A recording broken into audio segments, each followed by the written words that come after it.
1000만 원으로 부동산 투자를 할 수 있습니다. 또는 집을 반값에 살 수 있습니다. 이런 얘기만 듣고 부동산 경매를 시작하는 분들이 많이 계실 텐데요. 이렇게 무턱대고 경매를 시작하시면 절대 안 됩니다. 어쩌면 저처럼 매달 210만 원을 날릴 수 있습니다. 아마도 여러분들은 지금까지 경매 이야기를 들으셨을 때 돈 벌었다 라는 얘기만 들어보셨을 텐데요. 분명히 손해를 볼 수도 있습니다. 아니, 싸게 사는데 어떻게 손해를 보지? 저도 그렇게 생각하다가 돈을 날렸습니다. 그래서 오늘은 제가 돈을 날렸던 투자에서 배운 실패 원인 3가지에 대해서 설명을 드리려고 합니다. 아마 많은 분들이 경매를 성공 사례 위주로 공부를 하시고 계실 텐데요. 분명한 건 성공 사례 못지않게 실패 사례와 그 원인을 분석하는 게 중요하다는 겁니다. 제가 처음 경매를 시작할 때 이 3가지를 알려주는 사람이 있었다면 최소한 이자로만 1,500만 원을 날리는 일은 없었을 것 같습니다. 여러분들은 오늘 영상을 통해서 제가 했던 실수를 반복하지 않으시길 바랍니다. 제가 했던 첫 번째 실수는 가격에만 집중했다는 겁니다. 특히 경매를 처음 하시는 분들도 가격만 보고 입찰을 해버리시는 경우가 많이 있는데요. 그런데 제가 지금까지 느낀 점에 따르면 딱 봐도 와 진짜 싸다 이런 물건들은 좋은 물건인 경우가 거의 없었습니다. 예를 들면 3년 동안 거래가 한 번도 없는 아파트거나 실거래 가격이 아예 없는 빌라 같은 물건들이었죠. 이런 부동산들의 가장 큰 문제가 뭐냐면 내가 싸게 산다고 해도 팔리지가 않는다는 겁니다. 그렇게 몇 개월 동안 이자만 내다가 결국에는 골칫거리가 되죠. 이렇게 가격에만 너무 집중한 나머지 제가 놓쳤던 게 바로 거래량입니다. 너무 당연한 말이지만 거래량이 많으면 쉽게 팔 수 있습니다. 혹시나 안 좋은 상황이 되더라도 빨리 팔면서 현금화를 하는 게 가능하죠. 반면에 거래량이 없으면 팔기가 정말 힘듭니다. 팔아서 수익화를 해야 되는데 안 팔리면 결국엔 이자만 날리는 셈이 되는 거죠. 그래서 경매를 처음 하시는 분들이라면 가격보다는 거래량에 집중을 하시는 것을 추천드립니다. 아파트의 경우는 네이버 부동산, 아실, 호갱노노 같은 데서 거래량을 쉽게 확인할 수 있는데요. 그런데 빌라나 오피스텔 같은 경우에는 세대수 자체가 많지 않기 때문에 거래량이 없거나 있어도 상당히 적습니다.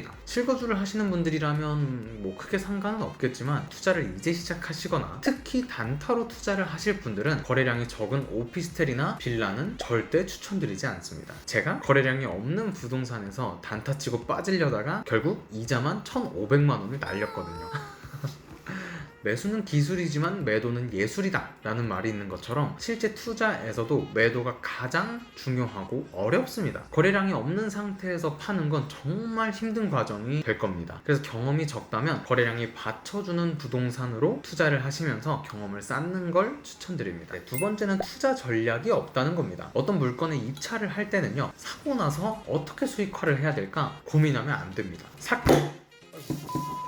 사기 전부터 이건 어떻게 수익화를 해야겠다 라고 결정을 하시고 입찰을 하셔야 합니다. 일단 돼지고기를 사고 저녁 메뉴를 결정을 하는 게 아니라 오늘 저녁은 제육볶음을 먹어야지 라고 결정하고 돼지고기를 사셔야겠죠. 그래야 투자 전략에 맞는 경매 물건을 선택할 수 있습니다. 예를 들어 경매로 집을 낙찰받고 전세 세입자를 받는 갭 투자가 목적이라고 해보겠습니다. 그런데 전세 물량도 증가하고 공급 물량도 증가한다면 어떻게 될까요? 결국에는 전세 가격과 주택 가격이 같이 떨어지면서 역전세가 만들어져서 힘든 상황이 될 겁니다. 이런 경우에는 내가 정한 투자 전략과 대상이 일치하지 않는 거죠. 또는 재개발 투자를 하려고 하는데 노후도가 부족하고 상권이 활발하다 라면 어떻게 될까요? 재개발에 반대하는 사람들이 많을 뿐만 아니라 사업성이 안 나와서 결국에는 재개발이 무산되게 될 겁니다. 마찬가지로 투자 전략과 대상이 맞지 않은 거죠. 그래서 먼저 투자 전략을 생각하고 경매 물건을 보셔야 합니다. 그래야 경매 물건이 내 투자 방법에 적합한지 판단하고 투자를 시작할 수 있는 거죠. 추가로 지금처럼 부동산 가격이 하락하고 안 팔리고 높은 금리에 시달리는 시기에는 내 계획에 차질이 생겼을 때를 대비한 플랜 B가 필요합니다. 예를 들면 저도 단타 목적으로 낙찰받았던 부동산이 있는데요. 부동산 시장이 식으면서 매월 이자로만 100만 원을 냈던 적이 있습니다. 하지만 미리 플랜 B를 준비해둔 덕분에 큰 손해는 막을 수 있었습니다. 해당 지역에는 일자리가 풍부해서 임차 수요가 많은 지역이었는데요. 그래서 차선책으로 이에 맞게 전세 세팅을 할 계획을 세워뒀죠. 그리고 실제로 전세 세팅을 하면서 내던 이자도 안 내게 되고 투자금의 대부분을 전세금으로 회수하면서 다시 기회를 만들기도 했습니다. 또 월세를 받으려고 샀다가 금리가 많이 오르다 보니까 결국에는 월세보다 이자가 더 많은 상황이 된 물건도 있었는데요. 이 물건도 역시 플랜 B가 있었습니다. 원래 계획대로 월세를 받았다가는 월에 70만 원씩 손해가 나는 거였는데요. 차선책으로 미리 단기 임대를 준비해둔 덕에 지금은 월 100만 원 정도 수익화를 하고 있습니다.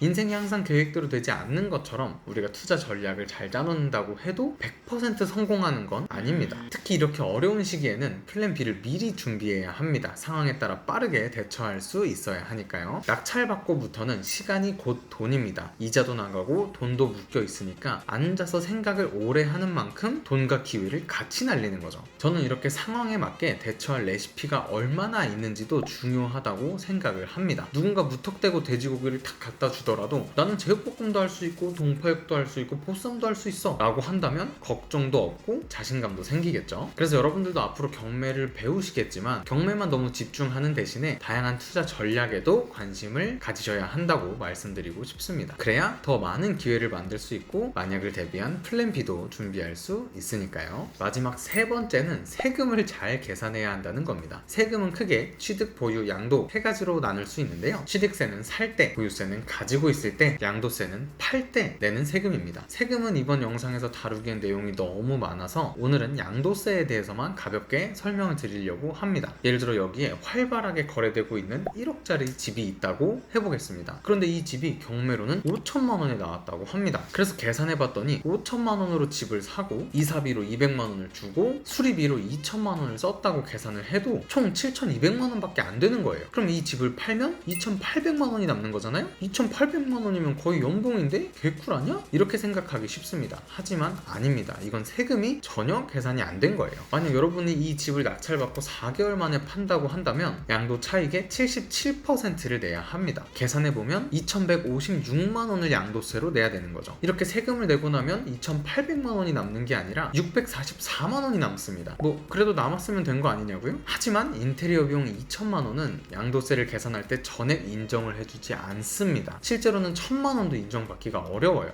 그럼 인테리어 비용이 1,000만 원만 인정받는다고 하고 다시 한번 계산을 해볼까요? 그러면 최종 납부할 세금이 2,926만 원이 됩니다. 최종적으로 이 집을 팔았을 때 126만 원이 손해가 된 거죠. 열심히 입찰하고 수리하고 부동산 돌아다니고 했는데 결국 손해가 난다면 경매는 다시 쳐다보기 싫어지시겠죠? 여기에 교통비, 인건비, 식비 등을 계산하면 손해는 더 커지게 될 겁니다. 바로 이런 이유로 부동산은 처음 공부할 때부터 세금을 잘 공부해야 하는 겁니다. 세금에 대한 걸 잘 모르고 투자했다가 오히려 손해를 보는 경우가 생각보다 많거든요. 이제 처음 부동산을 공부하고 투자를 시작하시는 분들이라면 특히 양도세, 절세, 감면, 비과세 방법에 대해서 공부하시고 투자하시는 걸 추천드립니다. 오늘은 부동산 경매에서 실패하는 세 가지 이유와 그 대책에 대해서 설명을 드렸는데요. 첫 번째는 가격보다 거래량을 확인하자. 두 번째는 투자 전략과 플랜 B를 준비하자. 세 번째는 세금의 기본은 알고 투자하자입니다. 이 세 가지를 알게 되신 것만으로 부동산 경매에서 실패할 확률이 크게 줄어들었다라고 생각합니다. 저도 누군가가 이 이야기를 해줬다면 참 좋았을 텐데 라는 생각이 문득 드네요. 제가 했던 실수들 여러분들은 반복하지 마시고 좋은 성과를 만들어 보시길 바랍니다. 부동산 경매, 단타, 공간임대 수익화에 대한 내용이 궁금하시면 고정 댓글을 참고해 보세요.